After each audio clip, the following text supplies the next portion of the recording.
What did Zelensky tell you? What? Sorry? What did Zelensky tell you? About what? What? How? Did he tell you anything as to whether he can talk with Putin, not talk with Putin? Is there a possibility? No, look, what Zelensky told us stays between Zelensky and us.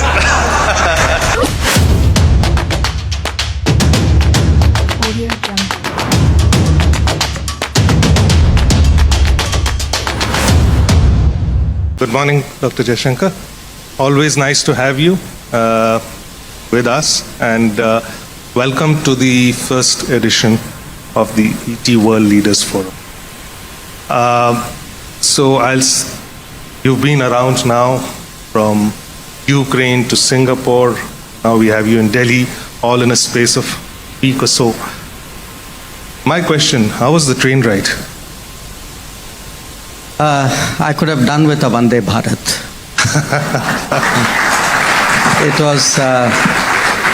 It was about 10 hours each way, and I think given the situation, obviously, you got what you got, but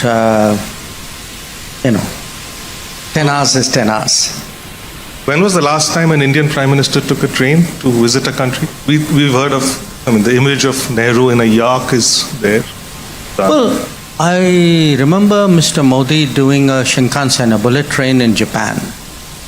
I'm trying to think, I offhand cannot remember any other train ride, at least for a long time. So that was a crisis point, current crisis point in the global picture as you see it. There are many such crisis points. The world is in turmoil and you've been talking about it. Everybody has been talking about it. How would you paint the picture as an Indian foreign minister? The global picture? Yeah. But well, look, I think if I were to have a one-word summary of this situation, it's probably the first word which you've used for the panel, which is risks. Because what we have seen really for the last 15 years is a steady increase in terms of risks in to the global order, in the international economy, in individual countries. Now, there are a number of reasons for it. There are different kinds of risks. You would say, okay, as climate change has accelerated, there's a set of risks out there. We saw a once in a century pandemic. That was a risk. That was a super black swan. But there are risks which are coming actually out of the process of change. Because there's global change, and change by nature is disruptive. And you spoke about Ukraine. That's an example, not the only one. So if there's a major war going on in Europe, there's a huge conflict going on in West Asia and the Middle East. There are tensions around Asia. There's a revival of border territorial claims and border frictions. Those are actually, with each one of them, the risks mount. There are risks to supply chains today, not just Houthis in the Red Sea. It could be climate risks, there could be pandemic risks, there are technology risks. The idea that there are borders and borders are some kind of hard line and problems can be stopped on that side of the border, I think those days are over. So look at it any which way. To me, every government, consciously or otherwise, is today assessing risks, and the majority of policies are on de-risking. That sounds a bit defensive. There's other aspects. The ones who do it better have the ability then to explore opportunities, but the focus of the world is in de-risking. Part of the core decision making of this government, what is our strategy? Is it a mitigation strategy? Is it a leveraging strategy? Or is it just a managing strategy? In a kind of way, it's an all of the above. But if you manage it well, if you de-risk it well, then you have many other options. I mean, I just kind of turn you back to the COVID era, okay? There were countries, I mean, everybody came out of the COVID badly. Those who came out less badly came out well. Now, I think we were among the countries who, largely because we followed our own, our own understanding of our own society and didn't listen too much to free advice which we were getting in large quantities, we actually took a number of steps during that period which allowed us to come out much better out of COVID than the rest of the world. In a way, you could say that, I mean, to me, one big lesson out of COVID was health security, food security, manufacturing security. Okay. Now, a lot of our policies today, when you say make in India, it's part of de-risking. When you say that, look, we will produce our own vaccines, and at that time many people questioned it. That's also part of de-risking. When we sometimes intervene to ensure that our food markets are stable, that too is part of de-risking. Now, if you've done a good job in de-risking, then you can actually have the luxury to explore other opportunities. So we are, because I think we have done decently out there, we are today, let us say, exploring opportunities, trying to get involved more in global supply chains, looking at, say, domains like semiconductors, where historically, which we have neglected, we are now sort of wading into it very, very seriously. Looking at really the sunrise sectors, looking at EVs, looking at renewables, looking at drones, looking at space, looking at AI. All those you can do if you've done that basic de-risking. If we had not succeeded so well, I think we wouldn't have the bandwidth or the attention span to actually look at other areas. Here there's another view that had the pandemic not happened and we had taken a growth trajectory, minus the pandemic, we've not reached that growth trajectory yet. This year's economic survey also points out to FDI flows dropping, and that's been an issue. There is this whole view that we should relook at our China approach, maybe allow some of the FDI to come in, remove those barriers, not be so stringent with visas, and look at maybe some of the low middle-end supply chain opportunities which are coming from there. Your views, sir, because you have the security picture at hand as well. No, look, to say what would I have done had the pandemic not happened, to me is a waste of time. The pandemic happened. So why speculate about what could have happened? So now that it has happened, and everybody is looking at a post-pandemic recovery, and not just a post-pandemic recovery, there are many other factors. I mean, the global environment has changed. I mean, the very sharp competition between the United States and China today is the dominant feature of the global environment. It has consequences for the international economy. It has deep consequences for the technology world. So these are real factors. Now, you can't build policies around, I wish that had not happened and I would like to go that way. So I take what has happened as a given. Now, in that given, your question on China. Look, China in many ways is a unique problem because it is a unique polity, it is a unique economy. And unless one tries to grasp that uniqueness and understand it, I think the judgments, the conclusions, and possibly the policy prescriptions flowing out of it can be problematic. It's not just an Indian problem. Are you referring to the economic survey? No. I'm referring to the world's response to China. If today people are complaining about trade deficits with China, and we are too, why is that? Because decades ago, we all consciously chose to overlook the nature of Chinese production and the advantages which they enjoyed in a system where they got a level playing field with all the advantages that they brought to bear. So my point is there is a general China problem. I mean, do remember, Pranab, we are not the only country in the world which is having a debate about China.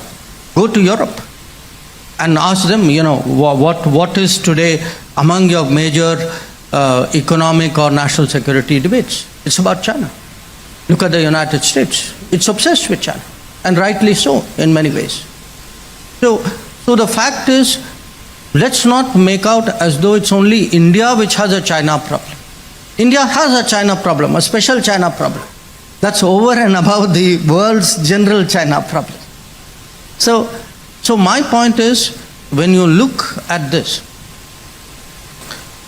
when we approach the issue of China as a whole, Chinese trade with China, investment from China, exchanges of various kinds with China, we have to, if you neglect to take into account that this is a very unique country with a very different way of working, I think your basics start to go off track. So once you understand that, because there is a general problem with China as well as our own situation, I mean, all of you know we have a very difficult situation in the border for the last 4 years. I think the sensible response to it is to take the precautions which a country like India should be taking. Now, it has never been the government's position that we should not be having investments from China or doing business with China. It is that investment, because we are largely talking investments here. When it comes, trade is a different matter. I mean, I'm happy to talk about why we should be manufacturing more. But on the investments issue, I think, to me, it's common sense that investments from China would be scrutinized. I think the border and the state of relations between India and China call for it. But I think even if countries who do not have a border with China are scrutinizing investments from China. I mean, Europe doesn't have a border, America doesn't have a border, but yet they're doing that. So the fact is, the issue is not do you have investment from China or not. It's not a yes or no answer. It is what should be the appropriate level of scrutiny, how should you handle it. And when you look at that, sometimes, when I read stuff, including in your newspaper, where people say, we should clearly identify this is national security. It doesn't work that way anymore. Because what is national security itself has expanded. I mean, tell me, if we were completely reliant, let us say, on pharmaceuticals from China, does it not have national security implications? If your telecom is, based on Chinese technology, can you be impervious to it? So it's not like, there is a clear identification of this is a yes and that is a no. It's a much more complex factor. And in my view, at a certain level with certain countries in certain situations, the line between economics and security is a very thin line. So I wouldn't, sharpen this and make it a kind of a yes or no, we should, be allowing them open door or we should close the door. It's nobody's case that either of those two options should be there. So I'll put it a more direct question. There has been a lot of talk about taking a relook at Press Note 3. Do you think Press Note 3 is serving us well? Is it lived its time, needs a relook? Or what's your assessment? No, I think I answered that question. The question is,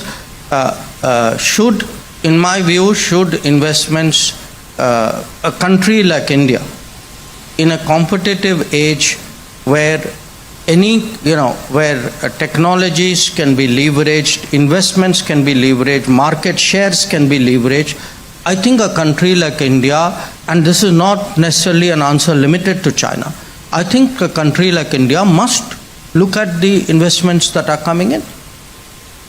Not necessarily negatively, but you must scrutinize it. You must have some sense of what is coming in which sector. You cannot be hands-off and say, well, the market will take care of it, or this will be great because there will be more production. There should be. I mean, I'm pro-investment. I'm pro-growth. But I do think somewhere there should be a balance. some feel that the US narrow yard, high fences has worked better. Where would you, how differentiated are we? Or are we somewhere in the similar? No, look, the US is the US. I would not extrapolate their situation, because the US and China are engaged in a different competition. It is a competition for, in a sense, you can say, for global primacy or global leads, and it has many dimensions to it. Our situation is very different. Our situation today is, for years, I've actually, in the name of globalization, allowed foreign players advantages in my home economy to the detriment of my domestic players. That is the reality. And I think that is something which we need to address. I mean, I genuinely believe that, at the end of the day, we cannot just say these are our bottom lines, this is most, L1 is from China, or these are the most competitive. All that works, I understand that. I mean, I've had a brief exposure to business myself. But I think there is a larger, even business has a social obligation. And there is an obligation to Indian workers. There is an obligation to our small businesses. We cannot be hollowed out in the name of efficiency and globalization. I think that's a very dangerous thing to advocate.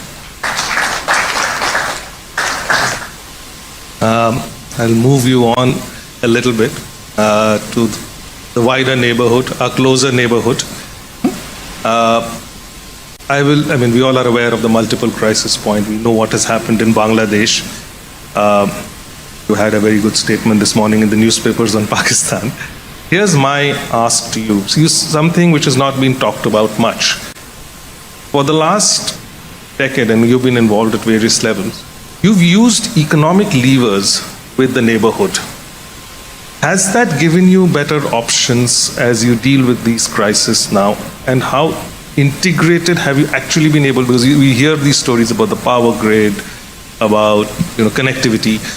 How is it really working in terms of policy options? Has there been a real change? Be honest about that.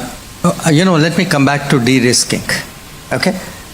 What happens when you have multiple neighbors, and by definition, relationships with neighbors are very complicated. They're all democratic polities.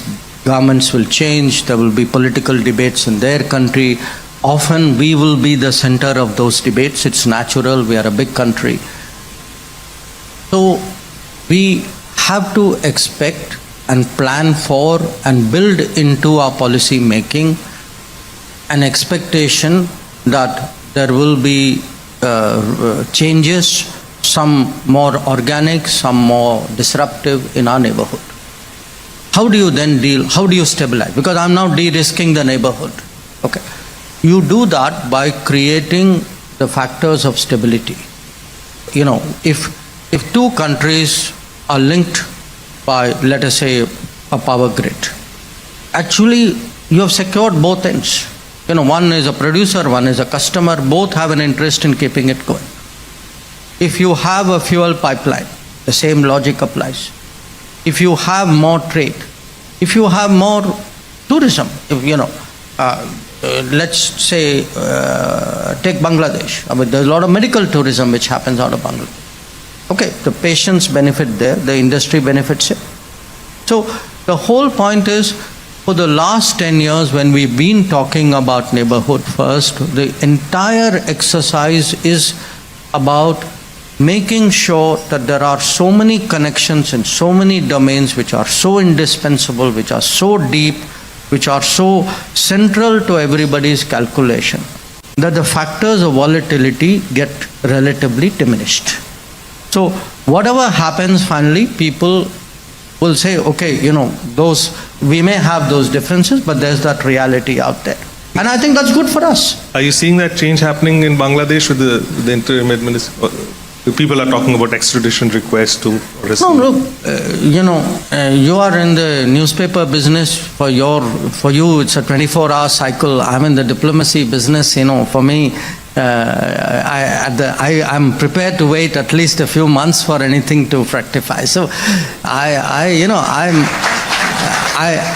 think I would not be in a hurry to call out situations. And look, I'm not saying that to be evasive or diplomatic. I mean, I urge you to look, for example, at our relationship with Maldives last year. A year ago, people were predicting all kinds of things about our relationship. The fact is, the factors of stability at the end of the day kicked in. Look, let me tell you one thing. Our neighbors eventually do know when COVID happened, they got their vaccines because of us.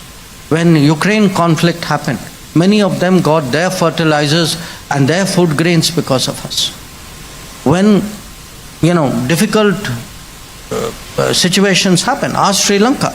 I mean, had Sri Lanka waited for the IMF to deliver, God only knows what would have happened. The fact is, we stepped in much faster, much less conditional, and in much larger volumes. So, at the end of the day, the neighborhood today knows the realities. And I think it's important, look, if we invest in the neighborhood and the neighborhood invests in us, I guarantee you this would be a far more stable, predictable, resilient region. Because I expect this is going to be a very choppy decade. We're going to, because we have two big problems, don't think that's the end of it. We're still in the first half of the decade. So, if you are going to prepare for a very choppy existence, everybody is looking for ways of securing themselves. And these are ways of doing so. So, I think they value it as well. I'm moving now a little beyond risks into opportunities, into how well are we sort of looking at leveraging these risks. As a country, what kind of reforms would this government look at, whether it is the domestic front or in any other way, to revive trade, become the natural alternative of stability in the world? There's a great opportunity through all of this. Do you think as a government you've done enough? More needs to be done? Domestically? No, Pranab, you can never do enough. Okay, but if you ask me, have we done substantially, progressed in terms of preparing for the opportunities? I would say yes, but I would say again, it would be a caveated yes, because I would say there's much more that awaits us. I mean, if you just look at the last few days, okay. Yeah, you've had this announcement of 12 industrial clusters across the country. You've had an announcement of many more roads and railway lines. Okay. You've had announcements of major deep water ports in this country. So the fact is, if one were to clinically, and this is not a politically colored analysis, if one were to think back about where have there been shortcomings on our part nationally, I think our infrastructure development was way behind what it should be. Our focus on manufacturing was not what it should be. Our support for agriculture was not what it should be. I think each one of these is being rectified. Now, you can't cold start something. You can't come in on 2014 and say, I want to change everything and I'll take it from second gear to fifth gear at one go. It's going to be, there's going to be a kind of build-up. And my sense is, as we hit the third term, a lot of the homework, the preparation, the experience, the relationships, the confidence which we have built up will all kick in. And, when you say, I agree with you. I mean, on the, one of the problems with de-risking is it sounds defensive and it can make you defensive. A country like India should not be defensive. I think we should today be looking at global opportunities. And I see today that the reworking of supply chains as a major global opportunity. I see new businesses. We have to leapfrog. That today, even on semiconductors, for example, there's a debate in this country. Should we be investing in this sector or not? The fact is, if you say, well, that investment is very big because I still have those problems to attend, that means you will always be behind the curve. You will be 25 years behind the world because you're still looking at 25-year-old problems to solve. So you have to figure out how to fix the legacy issues while also thinking ambitiously about the future. So, to me, whether it's the industrial clusters, whether it is a semiconductor push we are making, whether it is our desire to attract more, creating a more enabling environment for manufacturing, they come as a package. But let me ask you a slightly political question. Has the outcome of the recent election slowed down the process for you, or has it delivered a message to actually hasten it? How are you guys seeing it in the government? If you look between early June and we are now end August, just think back at all the decisions that have happened in these 3 months. I think you have the answer. So the pace has quickened, you say? Oh, absolutely. Absolutely. So this is Vande Bharat plus plus. Yes, indeed. Okay. Moving on from here, the other theme in this panel is the responsibility. And you've also been speaking about it at various places, that India should do more. I think one of going to Russia, going to Ukraine, even when the crisis in West Asia, you were in Iran, that's on the risk side. Is there more we look at? You're working on new scripts with the Quad, etc. Without, taking a broad brush at all of this, what kind of role are you telling the world India can play?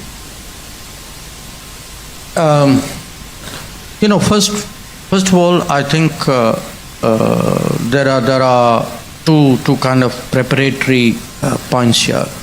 One, what should we be doing more? Because I don't think there is a deep awareness in this country or a deep consensus in this country that we should be doing more. I think there are obviously people who believe that. There are people who are more skeptical. Sometimes they attribute political coloring to what we do.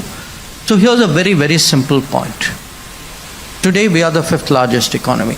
Let's say end of the decade, maybe we'd be 3rd. You cannot have the same contribution to global welfare as number 3 in the world, which you had when you were number 11 or 12 in the world. It's a very simple proposition. Our stakes in the world are higher. Our capabilities are greater. The expectations of the world are different. And our interests are there. Now, often they merge. It's not either or. If you look today at the Middle East, we sent a lot of ships to the Arabian Sea when those attacks were happening. In fact, at one point, I think after the United States, we were probably the biggest deployment out there. Now, I put it to you, look, our trade was at stake, but the region's trade was at stake as well. And somebody had to step forward and help with the stabilization. So the idea that, there are bigger powers out there, or, the problem's going to be taken care of and I don't need to worry about it, I think that era is over. One part of it is we've become bigger. The other is others, those on whom the world historically relied on, particularly the United States, I think they are also much more stretched today. So we have to be realistic about what, let us say, we could expect from others in such a situation. I often compare it, to the tsunami. In 2004, when we had the tsunami in the Indian Ocean, a very large part of the response actually came from outside the Indian Ocean. It was led by the US, but you had Europe and you had Japan, you had Australia. We were there very prominently. Today, God forbid, something like that happens. I think the responses will largely be out of the region itself, because I'm not sure the others have the capability and the inclination to do what they did 20, 30 years ago. So I do think, as part when we speak about, let us say, the rise of India, we must have a parallel conversation. We must grow our capabilities, but side by side, if we are getting so much out of the world, we must also have a conversation side by side. What are we doing for the world and with the world? I think we all are running out of time, but just this thing about how are you de-risking yourself from the US presidential elections? No, I have no risks. Do business with anyone. And absolutely the last question. What did Zelensky tell you? Sorry? What did Zelensky tell you? About what? How did he tell you anything as to whether he can talk with Putin, not talk with Putin? Is there a possibility? No, look, what Zelensky told us stays between Zelensky and us. That's it. On that note, thank you, Dr. Jaishankar. Always a pleasure having you over. Thank you.